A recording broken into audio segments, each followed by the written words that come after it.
সালাতে দোয়া কবুল হয়। সালাতে দোয়া কবুলের তিন জায়গা। একটা হচ্ছে তাকবীরে তাহরিমার পরে আমরা সানা পড়ি না, আমরা তো একটা পড়ি। আল্লাহর হাবিব সুন্নাহ এবং নফল নামাজে আরো পড়তেন সানা, ওই দোয়া কবুল হয়। দুই নম্বর জায়গা সালাতে সেজদায় পড়ে দোয়া করলে কবুল হয়। আকরাবু মা ইয়াকুনুল আবদু মির রাব্বিহি ওয়া হুয়া সাজিদ ফাকসিরু ফীহি দুআ। বান্দা যখন সেজদায় লুটিয়ে পড়ে, বান্দা আল্লাহর সবচেয়ে কাছে চলে যায়। তা কিন্তু বিশ্বনবী বলে সেজদাটা তোমার রবের কুদরতি পায়ের উপরে পড়েছে। সেজদায় পড়ে দোয়া করেন। সালাম ফিরানোর আগে বিশ্বনবী দোয়া করতেন, লা ইউসাল্লিমান্না আহাদুকুম হাত্তা ইয়াতাআওয়াদা মিন আরবা'a।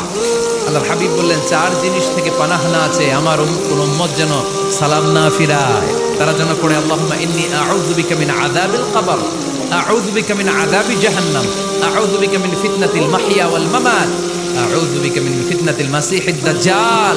আল্লাহ কবরের আযাব থেকে বাঁচাও, আল্লাহ জাহান্নামের আগুন থেকে বাঁচাও, আল্লাহ জীবন মরণ